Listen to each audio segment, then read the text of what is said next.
আপনারা যারা নতুন পেজ খুলবেন, এই ভালো ভালো ব্লগ দেখে তারপর আমরার ভিডিও দেখে আপনারা এই মনে করতেছেন আপনারা কিভাবে ভিডিও করবেন। এই ভিডিও করা একদম সোজা। আপনার এই 4-5টা দিক আছে, এগুলি আপনার বুঝন লাগবো কিভাবে ভিডিও করতে হবে, কিভাবে ভিডিও শিখতে হবে, অথবা কিভাবে ভিডিওর কালার আসবে, অথবা কিভাবে ভিডিও এডিট করবেন, এই অথবা কি করবেন কি না, কিভাবে ভিডিও করবেন কিছুই বুঝেন না। অথচ আপনার এই ফেসবুক আইডিতে প্রোফাইলে অথবা পেজে কন্টেন্ট মনিটাইজেশন আইসা পড়ছে, এখন ভিডিও ছাড়তে পারতেছেন না, কিভাবে করবেন। তো এই কথা নিয়ে আজকে আমার এই দুইটা কথা আপনাদেরকে বলি, এই 2-4টা।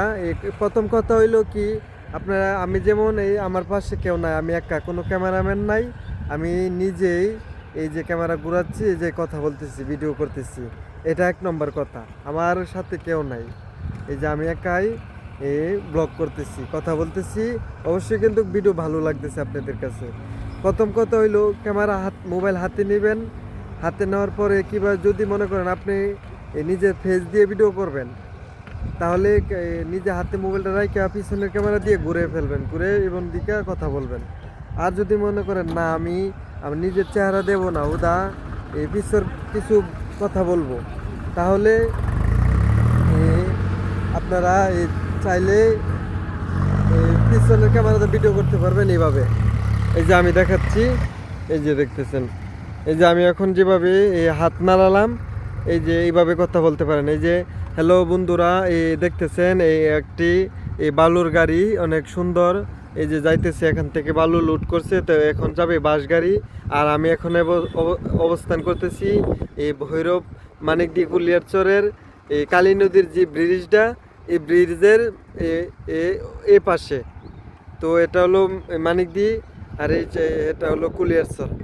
তো আপনারা চাইলে কিন্তু এরকমভাবে ভিডিও করতে পারবেন। এবং কিছু কিছু জিনিস আপনার মনে রাখতে হবে, এই মাথায় সেফ রাখতে হবে, যেটা বলে সেফ রাখিস, এটা আপনার রাখতে হবে। আমি কোন কথাটা বলছি, শুধু স্প্রিংয়ের মতো ফালাইলেই চলবে না, তাহলে কিন্তু ভিডিও হবে না, তাহলে এটা টিকটক হয়ে যাবে। ভিডিও করতে হলে কিছু কিছু জিনিস শিখতে হবে, কেমন। আর ভিডিও শিখতে হলে এই কালী নদীর ব্রিজে চলে আসবেন, অথবা আমরা ভৈরব ব্রিজে চলে যাবেন, মেঘনা নদীর পারে, সেখানেও অনেক কিছু শিকার ভিউ সুন্দর জায়গা আছে। আর আমি কিন্তু রৌদ্র অনেক বেশি, আপনাদের কাছে সামনে চাইতে পারতেছি না। দেখুন আমার আবার একটা জিনিস কি, এই রৌদ্র থাকলে আমি চাইতে পারি না, বেওয়া একবার নিচে ডাবেল থাকে, যেমন বোঝা যায় আমি একজন কিছু অ্যাংসারা টাইপের মানুষ, যেমন কপাল টপাল হেঁচে রাখছে, আসলে কিন্তু না। চেহারা যেমন হোক মানুষের, আমার মনটা কিরকম আপনারা যে জানেন সে বুঝেন, যে জানেন না সে বুঝেন না। তো ভিডিও কিছু কোয়ালিটি অবশ্যই মনে বুঝছেন কীভাবে ভিডিও করতে হবে। আমার সাথে কিন্তু কেউ নাই, আমি একা। এই যেভাবে পারবেন ভিডিও না রেতে এইভাবে কথা বললে, এই হাত ভিডিও ফোন থাকলে পারবেন। আর ভিডিও এডিট করার কোনো দরকার নাই। এই যে আমি যে এখন ভিডিও বানাচ্ছি, কথা বলতেছি, এটা কোনো এডিট হবে না, এটা জাস্ট এই রেকর্ড শেষ হলে আপলোড হয়ে যাবে শিল্পী হুমায়ুনের পেজে অথবা ইউটিউবে। আমার ইউটিউবেও আমার এই ভিডিও যাবে। তো সবাই এই ফেসবুক ব্যবহার না করলে ইউটিউবে দেখতে পারবেন আমার এই ভিডিও, শিল্পী হুমায়ুন। তো আশা করি সবাই বুঝছেন, নতুন যারা শিখতে চাইতেছেন তাদের জন্য আমার এই ভিডিও। আর আমার চেয়েও যারা সিনিয়র আছেন, তারা তো আমার চেয়ে অনেক বেশি বুঝেন, এটা তো আপনারা জানেনই। নতুনদের জন্য আমি সিনিয়র, তবে পুরানদের জন্য আমি জুনিয়র। তো আমি এখন আসি, কিভাবে ভিডিও করবেন, শর্মাইলে চলবো না, তো শর্মাইলে ভিডিও করবেন কিভাবে, তাহলে মানুষের কাছে শিখারও দরকার নাই, ভিডিও করার দরকার নাই।